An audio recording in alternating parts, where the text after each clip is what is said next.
And in my experience, and I've dealt with many, many, many cases involving mixed races, you know, black, white, the black child always becomes the focus, and conduct that is just marginal because it's animated and exaggerated because it's coming from a black child. That's just my experience of acting. That's the reality, and that is very much the reality. There's parenting issues in all races, in all groups, but it's how the system reacts to our children is an issue. What's the main difference between an academy and a public school? Well, academies are independent in terms of they can set their own agendas in lots of ways. They have to still deliver the national curriculum, but they can set their own like term dates. They're self-managing, they're self-controlled. They are independent of the local authority.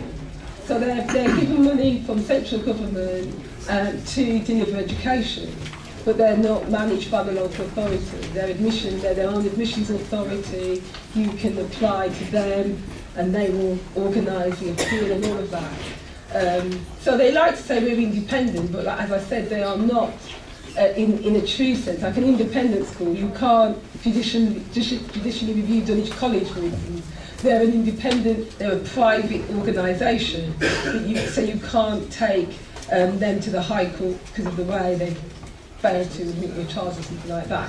But academies you can judicially review because the court has determined that they are an exceptional public body.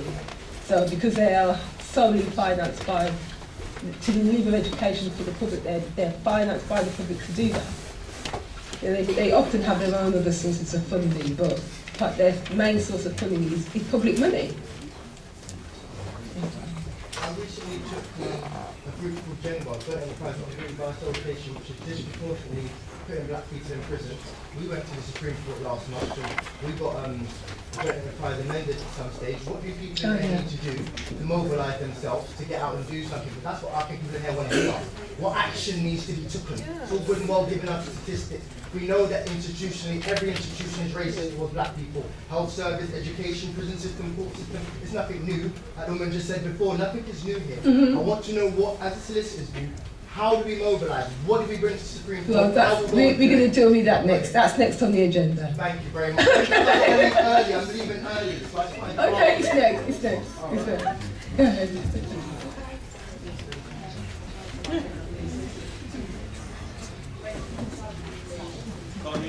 I'll do details.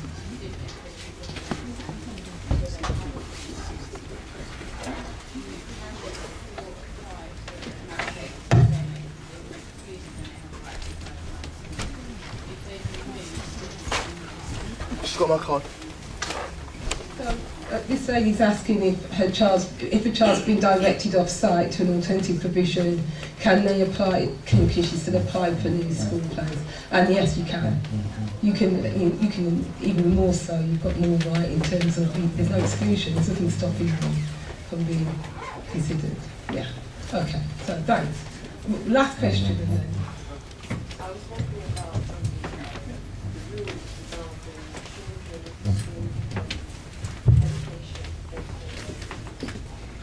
the rules Okay, so ADHD. With your consent, you can't give a child any medication without a parent's consent. You need to. I mean, obviously, a doctor wouldn't be able to give you your child medication at school, so you can't unless you give consent. Even on their behaviour, your child can't be medicated without your consent. You know, it would be impossible. ADHD. No, I get that, but you still would need to give consent. So like if you have a child with ADHD and he's being prescribed medication to assist him with that ADHD, you would still have to then give the school the medication and the consent to dispense it. A school couldn't, behind your back, medicate your child. Is that self-consent from the child? Is that what No, consent from you as a parent. Okay, so that shouldn't happen. That shouldn't happen. So that's you should challenge that. Okay, thanks for having each other.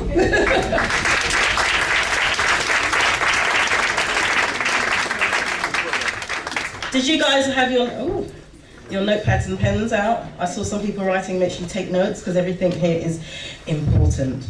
Now, next on the agenda, as the young man who's gone, asked the question with regards to community involvement and what can actually be done. So it is our responsibility, but please give a warm welcome and put your hands together for Brother Hilary Mohammed.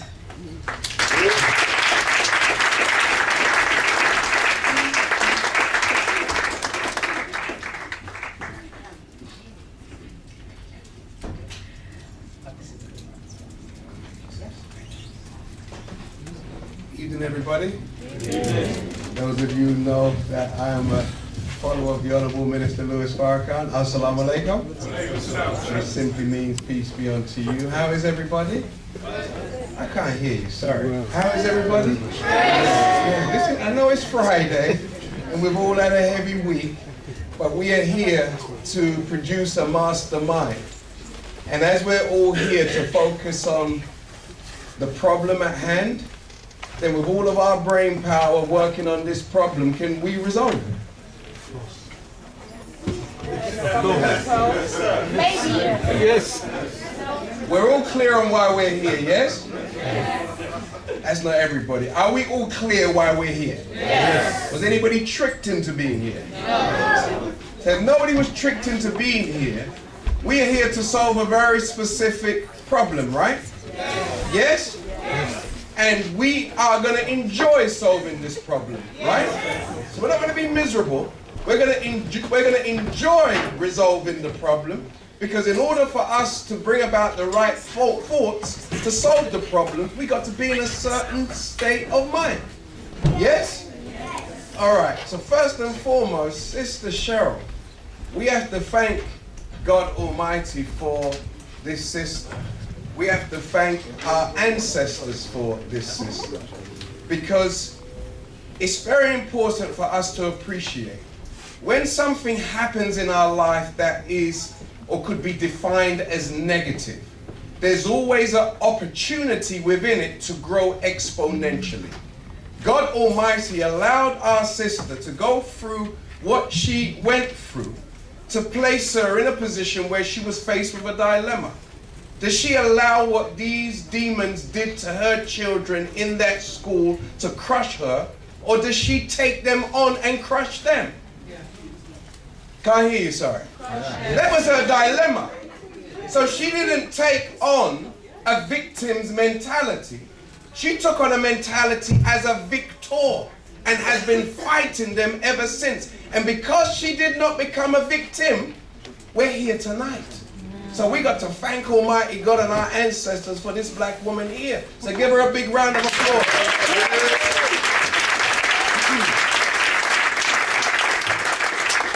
And this is a sign to every one of us. Whatever happens to us, let's look for the silver lining. Because what Sister Cheryl is starting, she's starting us off on the road as a community to take responsibility for these beautiful babies that we had. See, we can't just enjoy the pleasure that produced the babies.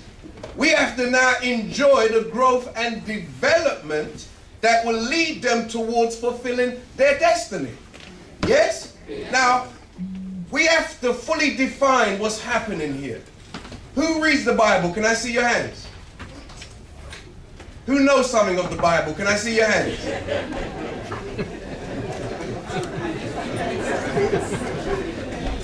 Now, the Bible is either a book of history or it's a book of prophecy. If it's a book of history, you don't really have to read it too often, because what has happened with it, or what is professing, has already happened. So we've got to look towards something that is covering the day and time in which we are living, and also can give us an indicator of what's going to happen in the future. But if you go to the book of Matthew, the 2nd chapter, the 16th verse, there was a man called Herod, where he persecuted a group of people. And he knew that God was going to bless them with a deliverer known as the Messiah. And because he didn't want to pay for the evil that he had done to these people, he had purposed to kill the Messiah, the one who was born to free the ones who he persecuted. So he sent out a decree to kill all boy babies under the age of 2. Now, it's very specific. It said, let us kill all boy babies, spare the female. Now, when you kill the male, you kill the natural defender of the black woman and the family. Yes, and you leave the woman then open as a victim to be invaded by other nations. So it's no accident that when you look at our community, everybody's in our community who we don't necessarily enjoy being there, right?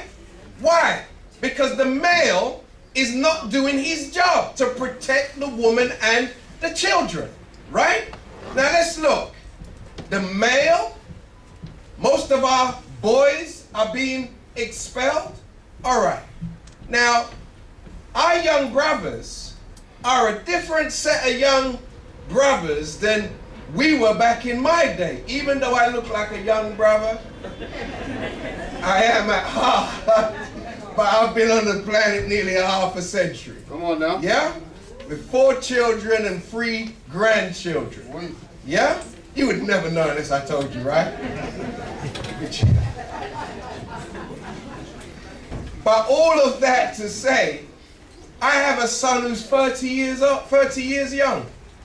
And when my son was at school, my eldest, he did not have to go through what's going on in the schools today. So we're dealing with a dynamic that we have never experienced before as black people, particularly in this country. Now, education, children, school. Do you have a set reason why you even send your children to school?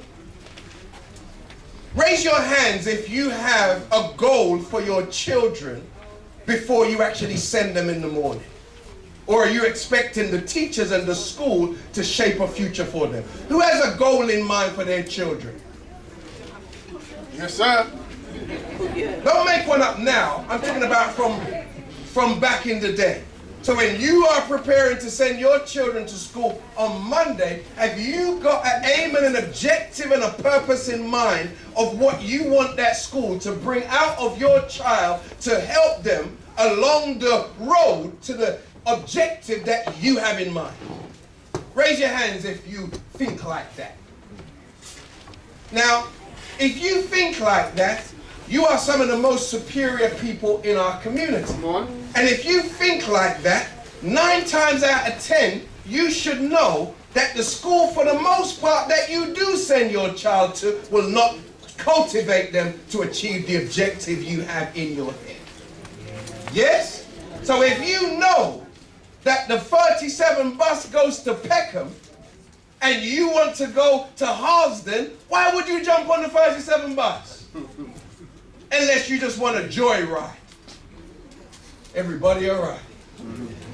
Now, school is for a very specific purpose. We send our children to school for the teachers and that institution to cultivate our children, tap into the natural talent that is in them, train them to use that natural gift to benefit themselves, their family, and make an impression on the world. That's the reason why they're there. Does that happen? I can't hear somebody. Does that happen? All right. Well, if that is not happening, and many of our young boys, the thing that's on their mind is, can't hear you, sorry. What's the main thing on young people's mind today? Money. Now, if money is what's on their mind, don't you think that we have a duty of care to teach them how to be entrepreneurs? Yes, sir. Can't hear you. Yes. This is interactive. We must work together, right? Because sometimes a problem takes generations to create, and you'll find people who come to meetings and say, I want solutions now. But hold on a minute, the problem didn't take 5 minutes. The problem took a while to develop, right? Right? So there's no abracadabra, because look,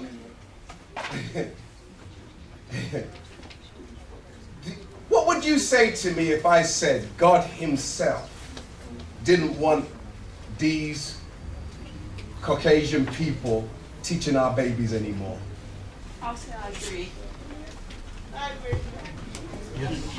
Do you know one of the first acts of a civilized person is that they don't go where they're not welcome?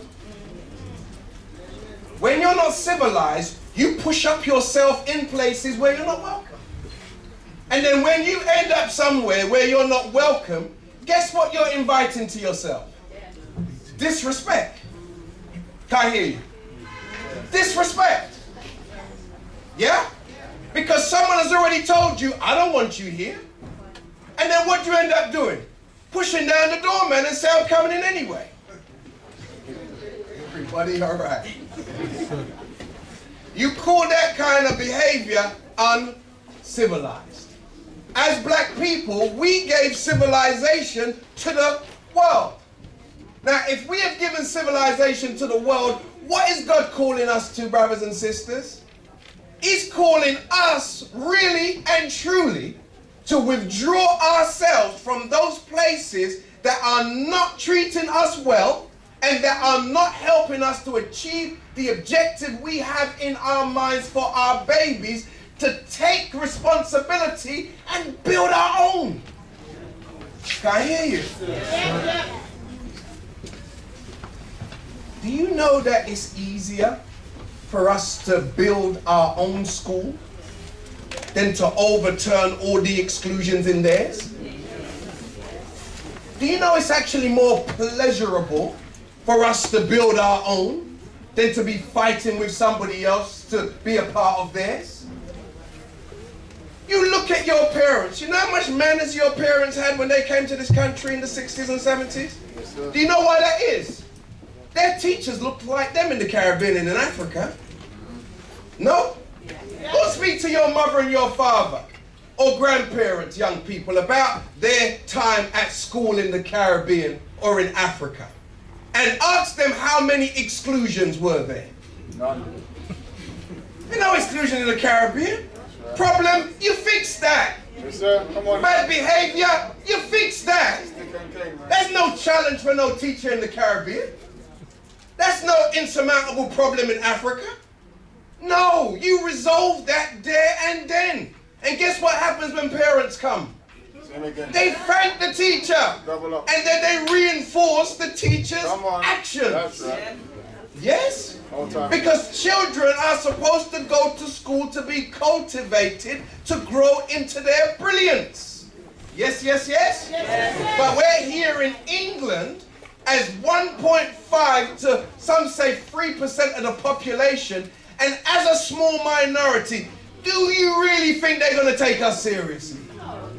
Can't hear you. But how much money do we earn and do we waste? Do you know how many schools we could build with the last 5 years worth of raving money? The last 5 years of concert money, hair products, beauty products. Do you know how much money we could have? Would you understand if I told you that we're the richest slaves on the planet? Literally. So we don't need to ask these people really and truly for much more. We got to start asking ourselves. Because as I said to Sister Cheryl, she has the passion. That's right. And I'm willing to back her passion with whatever I have. We have this building. There's no thought of fees, how much we would charge. This is hers. Did you hear what I said? Yes. This is hers. And I would hope at the end of this meeting, we're going to start speaking about raising a couple of £1 million for our own school. Can't hear you, sorry. Yes. Because we have professional, brilliant people. That's right. Who can come and work in our school. That's right. But we mustn't ask them to leave their job to come and work for nothing. That's right. We must be willing to agree on a salary for them that's comparable to what they're already getting. If Sister has gone out and spoke to 3,000 sisters or 3,000 families who are suffering from what she suffered. She works for us. You're not hearing me? Yes. Unofficially, but officially. A sister like this, we should raise money every month to make sure she won for nothing. That's right. But we don't think like that. Right.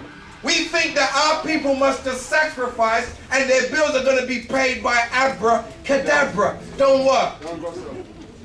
She really is, if the truth be told, Tell the truth, black man. if the truth be told, our educational minister. That's right.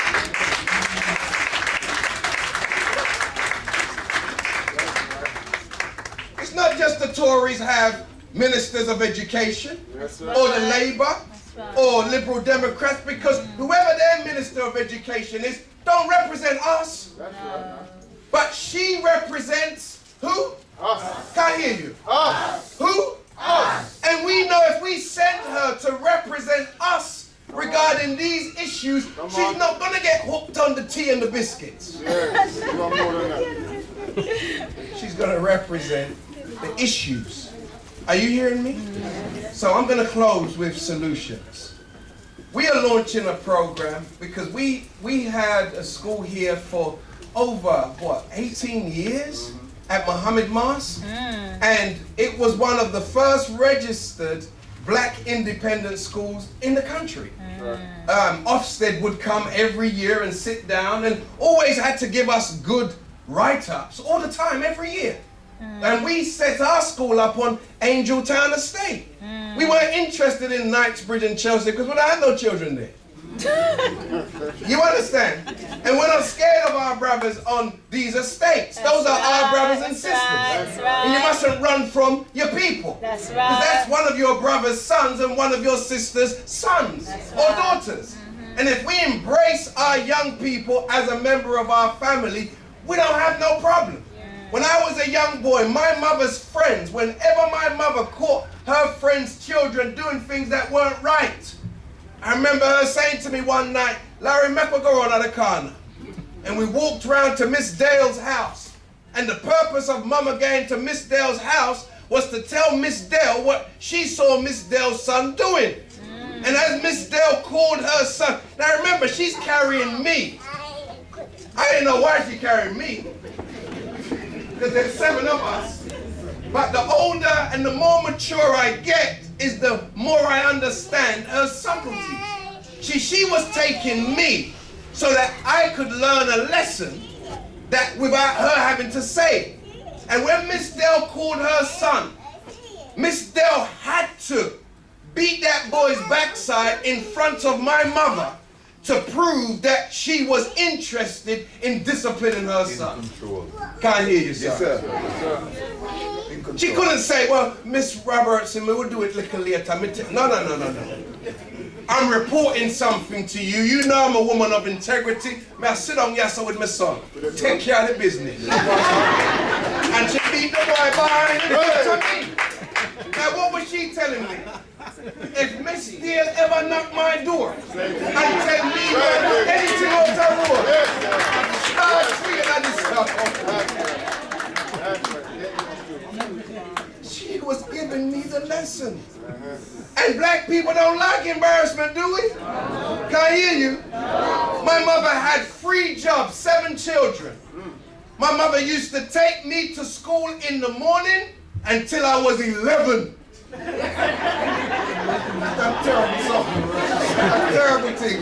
terrible thing. We used to run from her when we see the school. So my friend them never see me, I go to school with my mother. But what was she saying?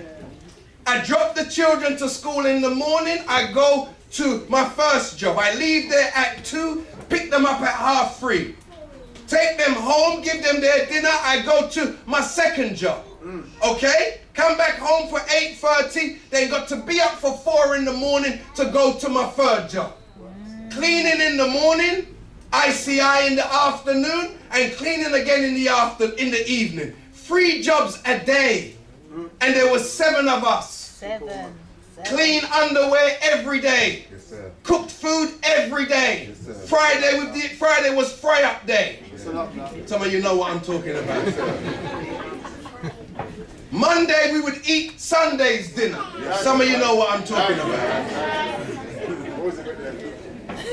We knew nothing about McDonald's. No. We never enriched any Indian man with a chicken shop on the main road. Yes, yes, yes. And as children, we saw our mothers taking care of business. That's My right. father would go to work in the morning and tell us in the morning one time to get up out of bed. Did I say one time?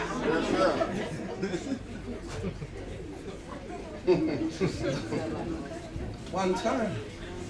And when my father used to drive us to school, we used to go to school in Peckham.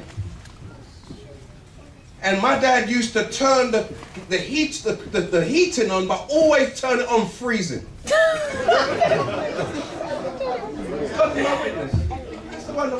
I saw the car take so long to heat up from Peckham. And as he was pulling up, he'd turn the heat up. Every morning.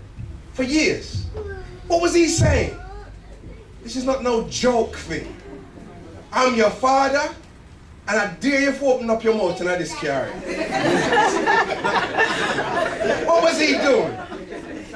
He was establishing himself. He took responsibility for his 7. And I say this to us as brothers and sisters as I close. When we start having children, a certain aspect of your life has ended. The ramping must stop. Yes, sir. That's right. The things you could do when you were single without your baby. It's time to hang it up. Yes, sir. Because children are not stupid. That's right. And you cannot expect them to live up to principles and morals that you have thrown away. If you have to do certain things, you must never do them in the presence of your children. Can I get a witness? Because we're going to fix this problem. And if we're going to fix the problem, we must first take responsibility. Yes?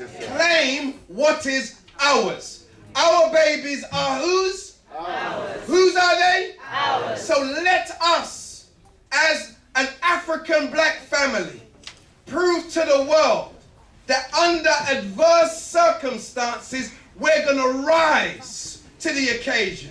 There's no accident that her sister's name is Phoenix. Because when a phoenix burns itself up and rises out of the ashes, greater than it was. Now she's calling us to rise as a phoenix. Everybody all right? We know what we've suffered, but if we organize and pool our resources, do you know the enemy, brothers and sisters, will be begging us for what we will be able to do if we come together? They'll beg us to be a part of it. You see, nobody likes a beggar. You hear me? We pay taxes. We don't have to beg these people for nothing. They owe us. So when we set the structure and we go to them for funding, do you know they actually have to give it to us? Can't hear you, sir. Yes. They have to give it to us. But if we show we're willing to get it off the ground in the first place, then you know the future is bright. Because there's no reason to have to complain. A sister sets up, if we set up a school in West London, East London, North London, regardless to where the first one is, if we set it up and put a bus service in place to ferry our children, we have to go to some of these areas where these white people are. Go through Chelsea and Battersea and Knightsbridge in the morning and see how proud those white people are to take their little white children to school. They know those white teachers are going to prepare their children to be giants, right? Do you think they would ever walk their children to an all-black school?